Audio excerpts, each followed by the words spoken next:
Silakan duduk saudara. Salam sejahtera bagi kita semua, selamat pagi. Kasih karunia Tuhan kita rasakan sepanjang minggu. Kalau sampai saat ini kita ada, ini sungguh karena kemurahan Tuhan. Amin saudara.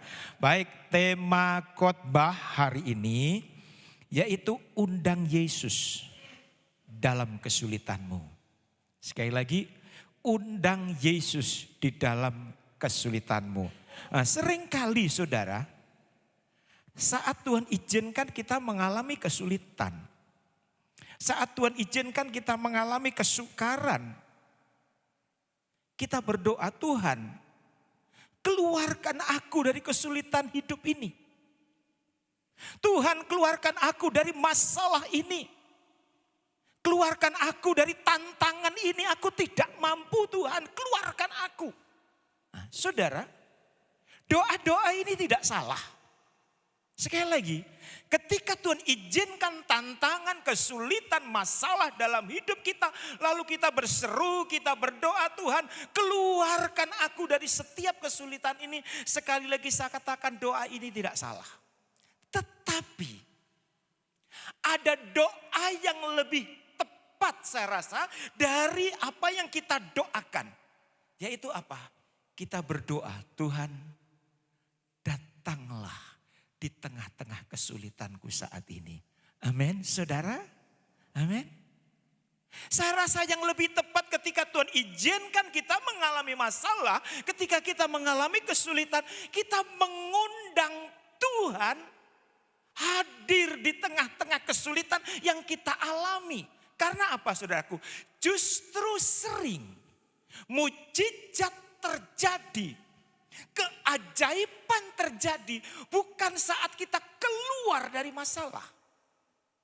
Ya. Justru mujizat terjadi di dalam kehidupan kita bukan saat kita keluar dari kesulitan, tetapi ketika kita mengundang Yesus masuk di dalam kehidupan kita. Karena apa? Ketika fokus kita, fokus doa kita agar Tuhan mengeluarkan kita dari masalah, bisa-bisa kita frustasi, saudara. Karena apa? Waktu kita dengan waktu Tuhan itu berbeda. Biasanya Tuhan tidak bekerja sesuai dengan jadwal kita. Kita sering ya, jadwal kita, Tuhan aku ingin doa ini besok dijawab. Sering saudaraku, harapan kita, keinginan kita, setelah kita berdoa instan langsung dijawab oleh Tuhan. Tetapi saudaraku, ada kalanya Tuhan tidak bekerja seperti itu. Tuhan punya kalender yang tepat, Tuhan punya jadwal yang tepat untuk menjawab setiap doa-doa kita. Amin saudara. Jadi ketika Tuhan izinkan kita mengalami kesulitan, kita mengalami masalah, jangan langsung kita minta Tuhan keluarkan aku dari masalah ini. Atau kita cengking, hei masalah keluar dalam hidupku. Tidak, sekali lagi ada kalanya. Justru lewat Tuhan izinkan kesulitan terjadi dalam hidup kita. Di situ Tuhan nyatakan kuasanya. Nah, untuk itu mari robah doa kita. Kalau mungkin selama ini kita berdoa ketika alami kesulitan, kita minta keluar dari kesulitan. Mari kita robah. Tuhan hadirlah di tengah-tengah kesulitan yang aku alami. Karena apa? Ketika kita mengundang Tuhan, menghadirkan Tuhan di saat kita mengalami kesulitan. Kesulitan masih ada. Masalah belum kemana-mana. Tetapi dipastikan kita masih bisa tersenyum, kita masih bisa bersuka cita, kita masih bisa memuji Tuhan, kita masih bisa ada rasa damai. Karena apa? Yang kita undang Yesus Raja Damai. Amin saudara. Nah, inilah yang perlu kita miliki saudaraku. Coba kita lihat kebenaran firman Tuhan. Di dalam Yesaya pasal 43. Apa kata firman Tuhan? Di dalam Yesaya pasal 43 ayat yang kedua saja. Begini bunyi firman Tuhan. Apabila engkau menyeberang melalui air, aku akan menyertai engkau. Atau melalui sungai-sungai, engkau tidak akan dihanyutkan. Apabila engkau berjalan melalui api, engkau tidak akan dihanguskan. Dan nyala api tidak akan membakar engkau. Wow. Ayat ini sangat menarik, saudaraku. Kalau saudara perhatikan ayat ini, Tuhan tidak ngomong begini, aku akan menjauhkan engkau dari setiap api. Tidak. Ayat ini tidak ngomong, aku akan mengeluarkan engkau dari setiap api. Ayat ini pun juga tidak berkata, aku akan menjauhkan engkau dari air yang deras agar engkau tidak terhanyut. Tidak, saudaraku. Tetapi ayat ini justru mengatakan, engkau lewat sungai, engkau lewat air, tetapi engkau tidak akan terhanyut. Karena apa? Aku menyertai engkau. Ini kuncinya. Amin, saudara. Jadi kuncinya penyertaan Tuhan. Jadi dengan kata lain Tuhan berkata, tantangan tetap ada, kesulitan tetap akan muncul. Namun janji Tuhan, aku akan menyertai engkau. Amin, saudara. Nah, ini pegang baik-baik janji ini. Tahun-tahun ke depan, kesulitan bukan semakin sedikit. Tahun-tahun ke depan, tantangan bukan semakin ringan, saudaraku. Akan ada begitu banyak masalah, akan begitu banyak kesulitan yang harus dihadapi oleh setiap manusia dan juga orang percaya. Tetapi saudaraku, kalau saudara pegang ini janji baik-baik, saudara bukan malah ingin keluar dari kesulitan, tetapi mengundang Yesus, maka Yesus akan memberikan kemampuan di dalam menghadapi setiap tantangan. Yesus akan memberikan kemampuan di dalam menghadapi setiap masalah. Yesus akan memberikan kekuatan di dalam kita menghadapi setiap pencobaan-pencobaan yang Tuhan izinkan dalam hidup kita. Jadi kuncinya ini, saudaraku. Coba kalau saya kasih dua pilihan pada saat ini. Manakah yang memberi kesaksian yang lebih besar? Manakah yang memberi kesaksian yang lebih dahsyat? Saudara, dijauhkan dari api atau bersama Yesus kita masuk di dalam api? Tentu kita ingin bersama Yesus masuk ke api. Karena apa? Kalau bersama Yesus, firman Tuhan tadi katakan, saya berjalan melalui api, engkau tidak dihanguskan. Amin, saudaraku. Walaupun Tuhan izinkan kita melewati api, kalau kita bersama Yesus, maka kita tidak khawatir, saudaraku. Jadi intinya, siapa yang menyertai hidup kita? Jadi intinya ini, saudaraku. Ini janji, ini pegang baik-baik, saudaraku. Pegang baik-baik. Jadi sebetulnya kalau kita yakin bahwa hidupku ini dalam kendali Tuhan. Kalau kita yakin bahwa hidup kita ini selalu di dalam penyertaan Tuhan. Tidak ada alasan bagi saudara dan saya untuk khawatir. Tidak ada alasan bagi saudara dan saya untuk takut, karena ini firman Tuhan ini dengan jelas. Apabila engkau menyeberang melalui air. Saudara dapat tafsirkan sendiri air ini berbicara tentang apa. Air masalah, air kesulitan hidup, air tantangan, air intimidasi. Ayat tadi mengatakan, aku akan menyertai engkau.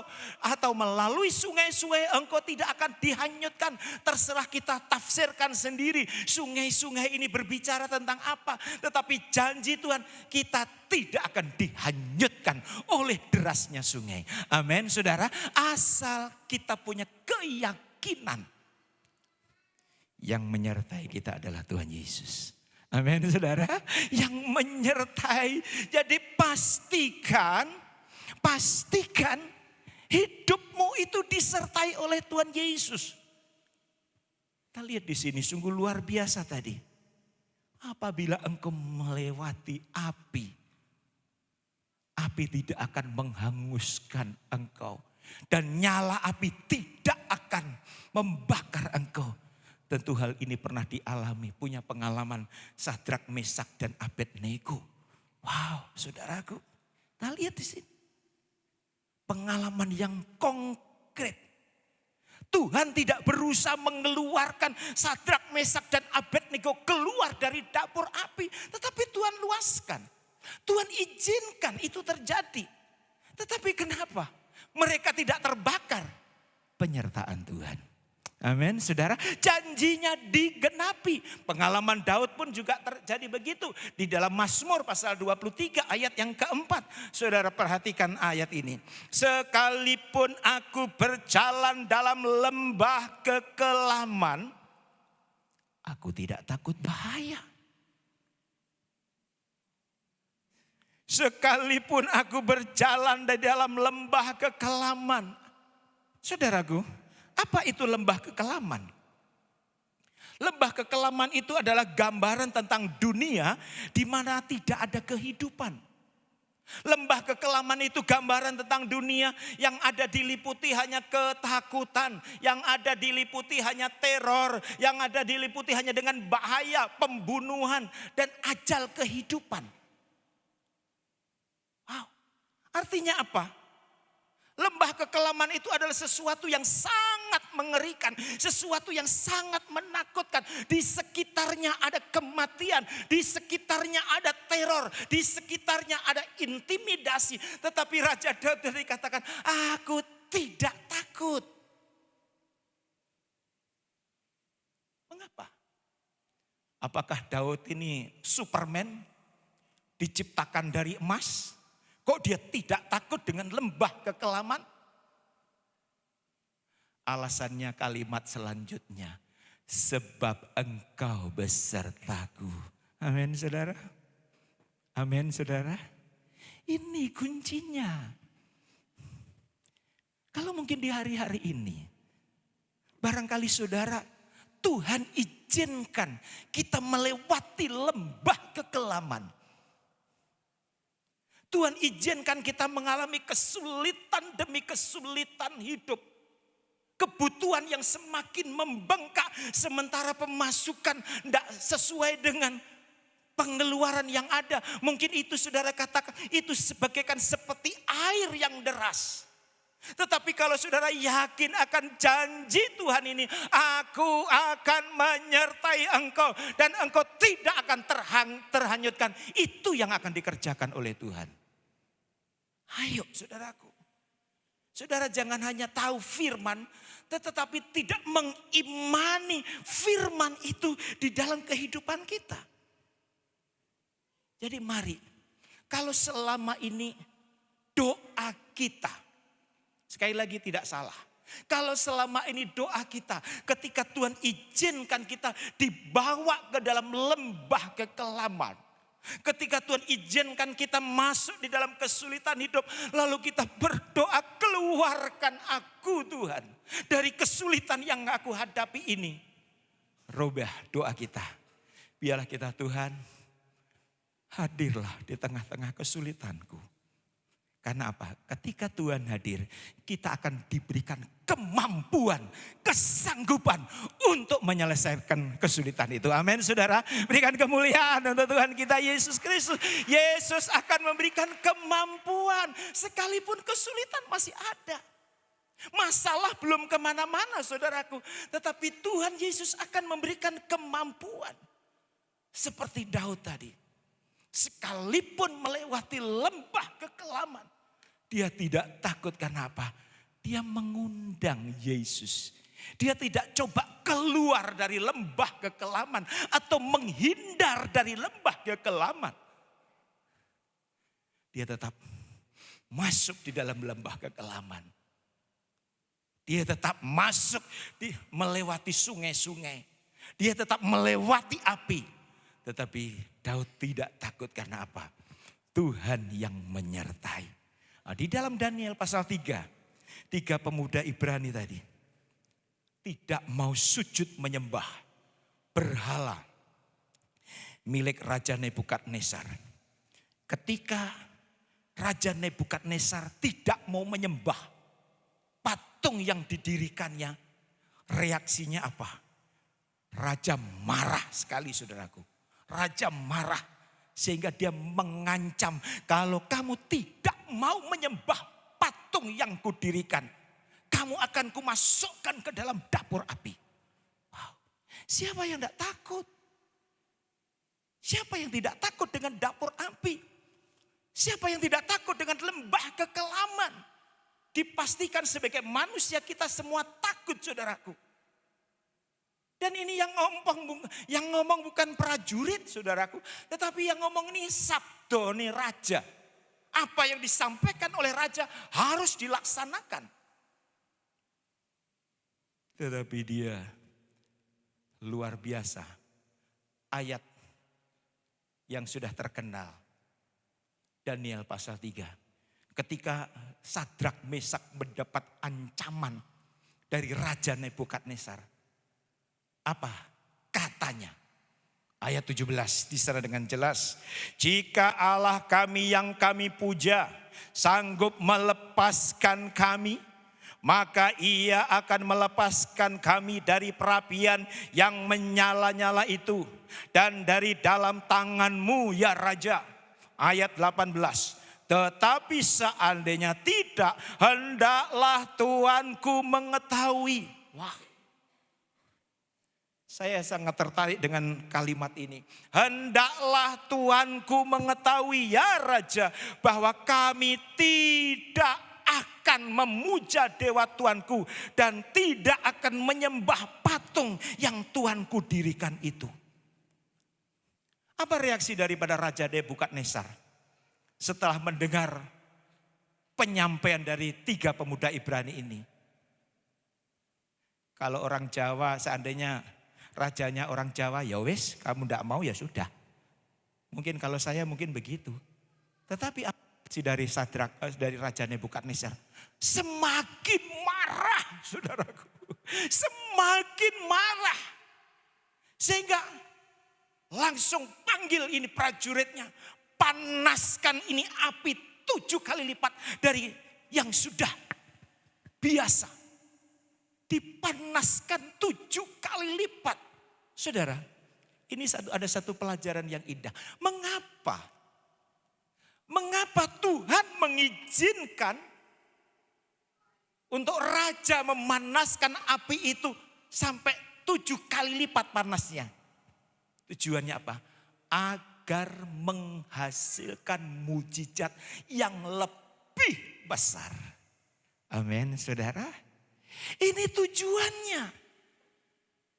Agar menghasilkan mujizat yang lebih besar. Dan sebenarnya saudaraku, tidak sulit bagi Allah sebetulnya. Sebetulnya tidak sulit bagi Allah untuk melepaskan Sadrak, Mesak dan Abednego dari perapian. Tidak sulit bagi Tuhan Yesus. Bagi Tuhan Yesus tidak sulit untuk mengeluarkan Sadrak, Mesak dan Abednego keluar dari perapian. Itu bagi Tuhan tidak sulit. Membelah laut saja gampang. Memberi makan 5.000 orang saja tidak sulit. Begitu juga Tuhan juga tidak sulit mengubah pikiran Raja Nebukadnezar untuk lebih lunak dan akhirnya meloloskan Sadrak, Mesak dan Abednego agar tidak masuk ke dalam dapur. Itu pun juga tidak sulit bagi Tuhan Yesus. Atau barangkali mendatangkan gempa seperti pengalamannya Paulus dan Silas. Sehingga terbukalah ini penjara, sendi-sendi penjara. Bagi Tuhan pun itu tidak sulit, saudaraku. Tetapi Tuhan tidak mau melakukannya. Apa alasannya?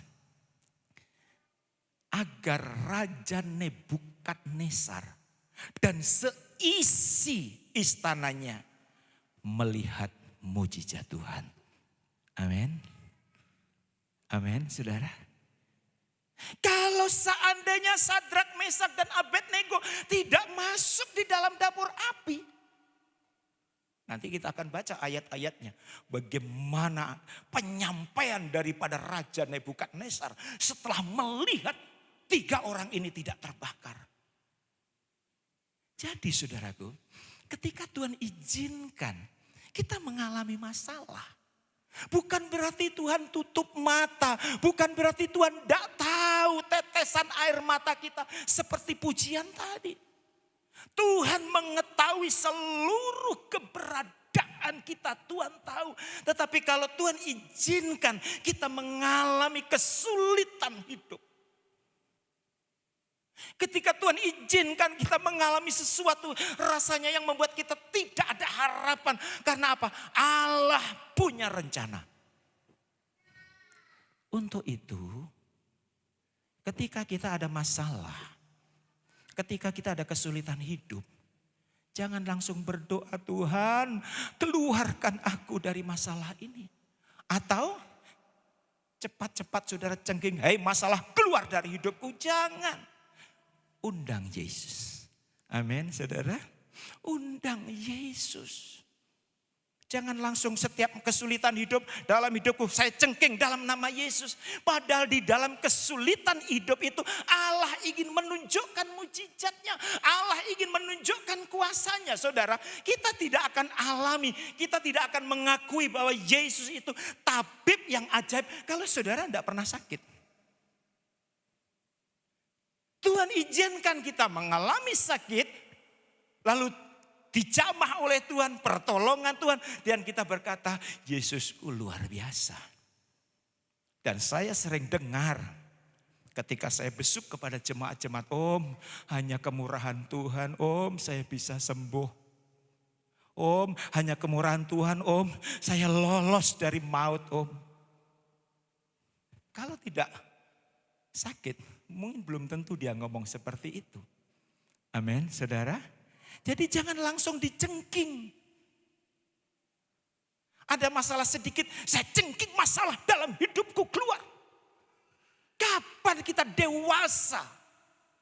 Kenapa? Lewat masalah itu ada kalanya Tuhan bekerja untuk mendewasakan, untuk melatih otot-otot rohani kita semakin kuat. Ini tujuannya. Masalah kesulitan hidup itu terjadi di dalam kehidupan kita. Jadi Sadrak, Mesak, dan Abednego tidak akan melihat kuasa Tuhan yang heran. Raja Nebukadnezar tidak akan melihat mujizat Allah yang luar biasa. Bahkan mengakui Allahnya Sadrak, Mesak, dan Abednego itu adalah Allah yang luar biasa. Jika Sadrak, Mesak, dan Abednego tidak masuk di dalam dapur api. Jadi ada maksud Tuhan, saudaraku. Jadi ada maksud Tuhan. Untuk itu ketika Tuhan izinkan kita mengalami masalah, jangan cepat mengeluh. Amin. Amin. Jangan cepat menggerutu, bahkan menyalahkan Tuhan. Ingat seperti yang saya katakan tadi. Tuhan bisa bekerja dan ada kalanya justru sering bekerja saat Tuhan izinkan kita mengalami masalah. Tentu kita ingat kisah tentang Lazarus. Alkitab mengatakan Lazarus atau keluarga ini adalah keluarga yang cinta Tuhan. Keluarga yang sangat dikasihi Tuhan. Tetapi Tuhan izinkan dia sakit. Jadi saudara jangan berpikir kalau saudara setia, saudara melakukan firman, lalu saudara akan steril dari penyakit. Tidak. Ini keluarga Betania itu keluarga yang sangat cinta Tuhan. Keluarga yang suka menampung hamba-hamba Tuhan. Keluarga yang suka melayani hamba-hamba Tuhan. Sehingga Tuhan Yesus pun kalau pergi ke Betania pasti pergi ke rumah keluarga ini. Karena apa? Bagaimana perhatian keluarga ini kepada hamba-hamba Tuhan termasuk Tuhan Yesus. Sehingga Alkitab mencatat keluarga ini adalah keluarga yang mengasihi Tuhan. Tetapi juga alami sakit. Ketika sakit Maria tolong kasih kabar. Mungkin kalau dulu sudah ada HP pasti lewat WA. Tuhan Yesus tolong datang. Tapi ini tidak, dulu mengirim utusan, tolong sampaikan sama Yesus. Lazarus sakit. Dan Alkitab saudara, Tuhan Yesus tidak langsung datang. Wah, ini orang yang cinta aku, yang sayang aku sakit. Tuhan Yesus tidak langsung datang. Tapi Alkitab mencatat dengan sengaja. Wow. Justru Yesus sengaja berlambat-lambat datang sampai 4 hari. Coba kalau saudara panggil saya, Om, tolong Om, saya kurang sehat. Tunggu 4 hari ya. saya bisa bayangkan bagaimana reaksi saudara. Pasti, oh, ini gembala model apa ini? Nah, ini. Sengaja 4 hari dan akhirnya apa? Sakit itu membawa kepada kematian. Saudara bisa bayangkan. Sakit membawa kematian. Tetapi sekali lagi, Tuhan Yesus punya kalender yang tepat untuk menolong anak-anaknya. Amin, saudaraku. Apa yang diperbuat Yesus itu sama sekali tidak ada sedikit kesalahan. Mungkin orang-orang di sana berkata, itu lihat guru yang kamu andalkan, orang yang selama ini kamu layani, buktinya apa? Sudah dipanggil pun tidak datang. Mungkin ada suara-suara sumbang yang dikeluarkan oleh orang-orang yang datang di keluarga Maria, Marta dan Lazarus ini. Tetapi sekali lagi, Tuhan kita tidak pernah salah di dalam melakukan segala sesuatu. Amin, saudara. Tujuannya apa? Tuhan ingin menunjukkan sesuatu yang lebih spektakuler. Ini tujuannya. Kalau hanya menyembuhkan orang sakit, barangkali ahli-ahli sihir, dukun-dukun di sekitar Betania mungkin bisa menyembuhkan. Kalau soal menyembuhkan barangkali tidak sulit. Tetapi sengaja dibuat Lazarus mati. Agar orang-orang di sekitar itu bisa melihat, wow. Jadi saudaraku, ketika sepertinya Tuhan berlambat-lambat menolong kita. Itu ada sesuatu di balik semuanya itu. Amin saudara. Amin saudara. Ada sesuatu yang kita tidak mengerti. Yang kita pahami. Itulah sebabnya pikiran kita jauh dengan pikiran Tuhan. Yang harus kita lakukan. Aku tahu janjimu. Sekalipun aku melewati sungai. Aku tidak akan terhanyutkan. Aku tahu ketika aku melewati api. Aku tidak akan dihanguskan. Iman seperti inilah yang perlu saudara dan saya miliki di hari-hari ini saudara. Dan kita melihat apa dampak setelah Yesus membangkitkan orang mati. Kita lihat ayatnya. Di dalam Yohanes pasal 11 ayat yang ke-45. Banyak di antara orang Yahudi yang datang melawat Maria dan yang menyaksikan sendiri apa yang telah dibuat Yesus, percaya kepadanya. Amin saudara. Inilah tujuan Yesus. Kalau seandainya Yesus hanya menyembuhkan ketika dipanggil langsung datang, belum tentu orang-orang Yahudi ini percaya Yesus. Karena kalau soal kesembuhan banyak orang bisa. Tetapi ketika mati dibangkitkan dan dia baru tahu hal seperti ini. Alkitab katakan membuat mereka percaya kepada Yesus. Amin saudara. Dan inilah harapan kita. Kalau saudara ingin melihat orang-orang di sekitarmu percaya kepada Yesus. Ketika Tuhan izinkan kita alami kesulitan. Jangan langsung mengeluh. Amin saudara. Jangan langsung menyetrap, mencengking saudaraku. Ini membuat orang Yahudi percaya kepada Yesus. Juga ketika Raja Nebukadnezar melihat apa yang terjadi, sama. Sadrak, Mesak dan Abednego tidak terbakar. Apa reaksi Raja Nebukadnezar? Cuma lihat saja. Coba kita lihat ayat. Apa reaksi daripada Raja Nebukadnezar? Di dalam Daniel pasal 3 ayat 24. Kemudian terkejutlah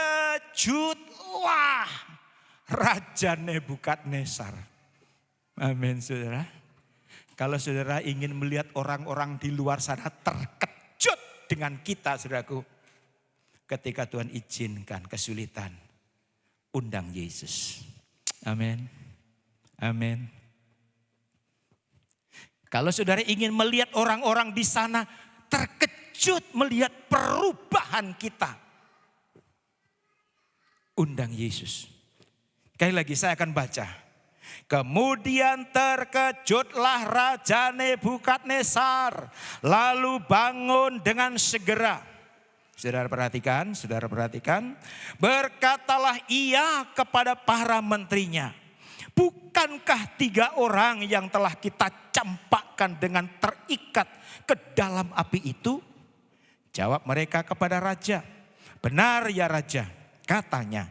Tetapi ada 4 orang kulihat berjalan-jalan dengan bebas di tengah-tengah api itu. Mereka tidak terluka dan yang keempat itu rupanya seperti anak dewa. Wow. Dari kisah ini kita dapat satu pelajaran yang berharga, saudaraku. Sekali lagi, ada kalanya Tuhan dengan sengaja tidak membebaskan kita dari api. Ada kalanya Tuhan dengan sengaja tidak membebaskan kita dari masalah. Ada kalanya Tuhan dengan sengaja tidak membebaskan kita dari kesulitan hidup. Tetapi saya mau kasih tahu mulai saat ini, jangan khawatir. Amin, saudara. Amin, saudara. Jangan khawatir. Karena apa, saudaraku? Yesus akan masuk dalam api. Ya, Yesus akan masuk dalam api bersama kita. Amin, saudara. Yesus akan masuk di dalam api. Yesus akan menyertai kita. Yesus akan membantu kita di dalam mengatasi masalah yang Tuhan izinkan terjadi di dalam kehidupan kita. Sehingga ketika itu terjadi, orang-orang di luar sana akan melihat, loh, terkejut seperti Raja Nebukadnezar. Loh, dulu saya kami punya jemaat di tempat pelayanan saya yang lama di Talaut. Jemaat tidak banyak. Di depan saya ini ada penduduk yang punya banyak pohon cengkeh, yang punya banyak pohon kelapa, yang punya banyak pohon pala. Heran dengan hidup saya, saudaraku. Itu Pak Pendeta, kebetulan persis di depan rumah. Itu Pak Pendeta kerjanya cuma menyanyi, kok hidupnya lebih enak dari saya. Kerjanya cuma menyanyi katanya. Dia enggak tahu di balik pujian ada mujizat Tuhan. Amin, saudara. Di balik pujian yang setiap saat saya alunkan menggerakkan orang-orang untuk memberkati saya. Sehingga sampai dia heran. Kerjanya cuma nyanyi kok hidupnya lebih enak daripada saya. Nah ini saudaraku, mereka tidak tahu. Ketika saya memuji Tuhan, saya sementara mengundang Tuhan. Jadi ini saudaraku, Raja Nebukadnezar menjadi terheran-heran. Jadi ketika atau saudara ingin melihat orang di luar sana terheran-heran dengan saudara, sekali lagi, undang Yesus di dalam setiap kesulitanmu. Jangan cepat-cepat berdoa, Tuhan, aku ingin keluar dari masalah ini, Tuhan. Aku tidak mampu, Tuhan. Aku tidak mampu, Tuhan. Jangan. Undang Yesus. Ketika Tuhan beserta kita, sebagaimana pengakuan Raja Nebukadnezar. Loh, tadi yang saya masukkan ke dalam perapian ini 3 orang. Tetapi kenyataannya kok 4 orang. Dan satu orang itu adalah Tuhan Yesus. Begitu juga kalau saat ini saudara ada masalah. Lalu saudara kok masih bisa berdiri tegak? Saudara masih bisa memuji Tuhan. Mungkin orang berkata itu orang hidupnya susah, orang dalam kesulitan kok masih bisa enjoy, kok masih senang-senang, kok masih suka bersuka cita. Karena apa? Mereka tidak tahu ada orang keempat yang menyertai kita. Amin saudara. Ada Tuhan Yesus yang terus menyertai kita. Ada Tuhan Yesus yang terus menjaga kita. Jadi intinya tantangan ke depan bukan semakin sulit, bukan semakin ringan. Masalah ke depan bukan semakin ringan. Tetapi ketika saudara terus mengundang Yesus, menghadirkan Yesus di dalam hidupmu, saudara tidak perlu khawatir. Amin saudara, amin. Berikan kemuliaan untuk Tuhan kita Yesus Kristus. Silakan pemain musik. Ayo, sekali lagi firman Tuhan kali ini datang kepada kita. Jangan cepat-cepat minta keluar ketika saudara Tuhan izinkan mengalami masalah. Jangan cepat-cepat ditengking.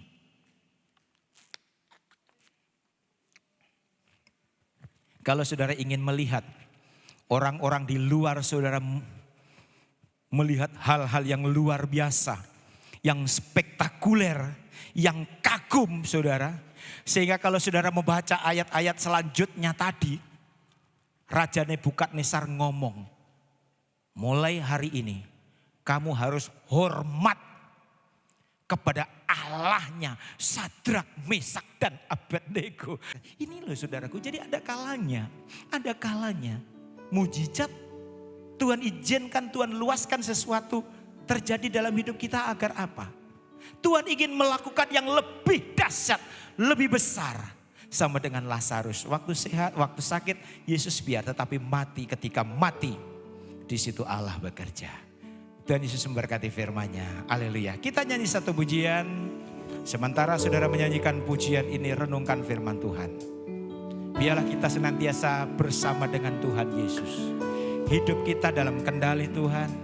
Dan kalau ini terjadi, tidak ada alasan untuk saudara untuk takut. Siapa yang hidupnya disertai Tuhan, merasa hidupnya disertai Tuhan, angkat tangan. Puji Tuhan, pegang baik-baik. Engkau tidak dibiarkan sendiri saudara. Engkau tidak dibiarkan sendiri. Kasih-Nya menyertai saudara. Dimanapun saudara berada, Dia selalu menyertai saudara. Jadi tidak ada alasan untuk kita khawatir. Tidak ada alasan untuk kita takut. Tuhan Yesus memberkati. Terima kasih Tuhan. Engkau ada bersamaku di setiap musim hidupku. Tak pernah Kau biarkan ku sendiri.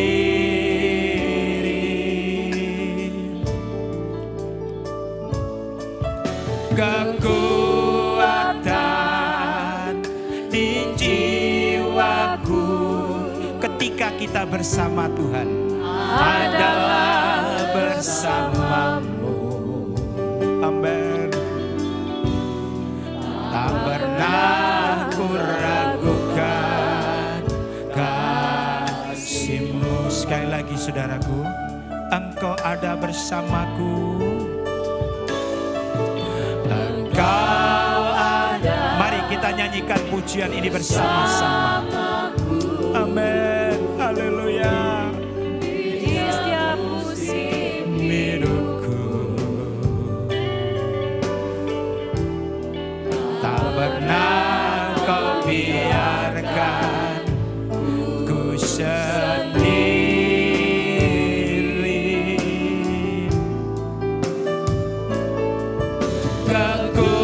Kekuatan di jiwaku adalah bersama. Hanya bersama Yesus kita ada kekuatan saudara. Tak pernah ku ragukan Mari saya jemput kita semua bangkit diri. Bersamamu Bapa, bersamamu Bapa. Oh, ku lewati semua. Berkenanmu ya, teguhkan hatiku. Engkau yang bertindak, memberi pertolongan.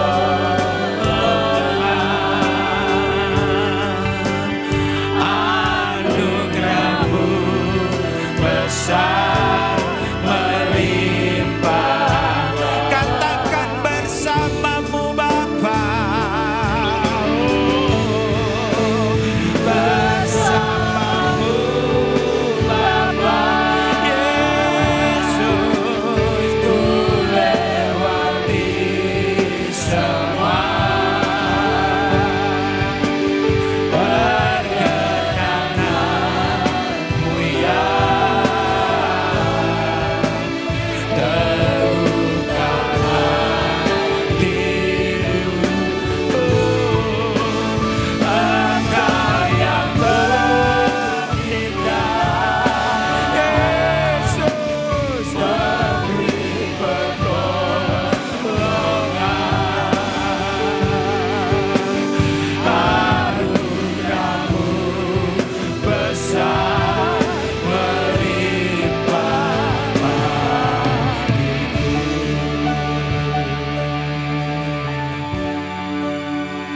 Bersamamu Bapa. Ini rindukan kami Tuhan. Kami tidak ingin berjalan tanpa penyertaan-Mu. Kami tidak ingin bekerja tanpa penyertaan-Mu. Kami tidak ingin melayani tanpa penyertaan-Mu. Oh, haleluya.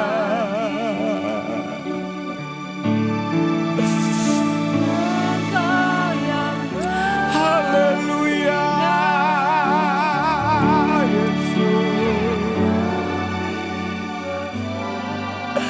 Amen, amen, amen, amen, amen, amen.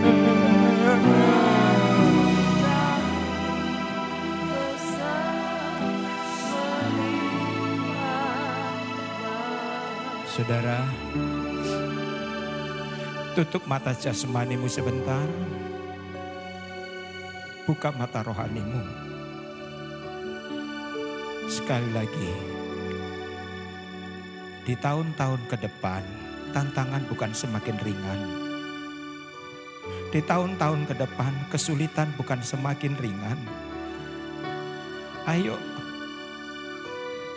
pegang janji Tuhan, saudara. Pegang janji Tuhan. Sekalipun Tuhan izinkan kita melewati lembah kekelaman. Sekalipun Tuhan izinkan kita melewati sungai-sungai yang mungkin arusnya begitu deras.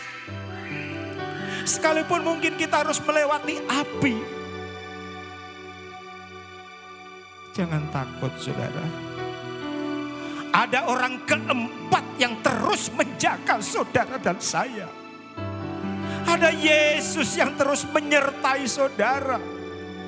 Mari, ketika Tuhan izinkan kesulitan, tantangan, masalah, penyakit, apapun yang Tuhan izinkan dalam hidup kita, dan itu mungkin bagaikan lembah kekelaman. Jangan coba menghindar.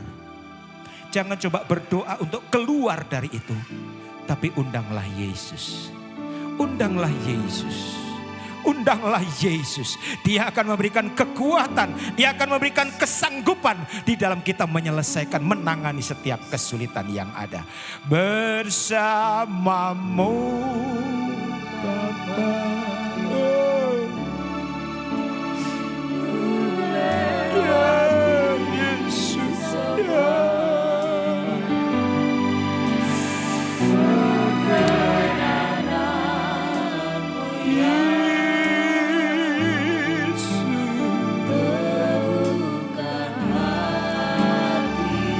Ketika Engkau bertindak, Engkau akan menolong kami Tuhan.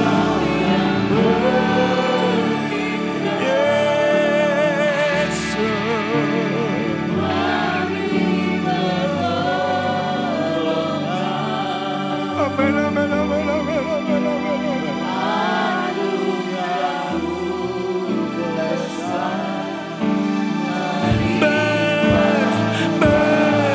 Bersamamu Bapa, bersamamu Bapa, kami ingin bersamamu Tuhan, kami ingin penyertaan-Mu.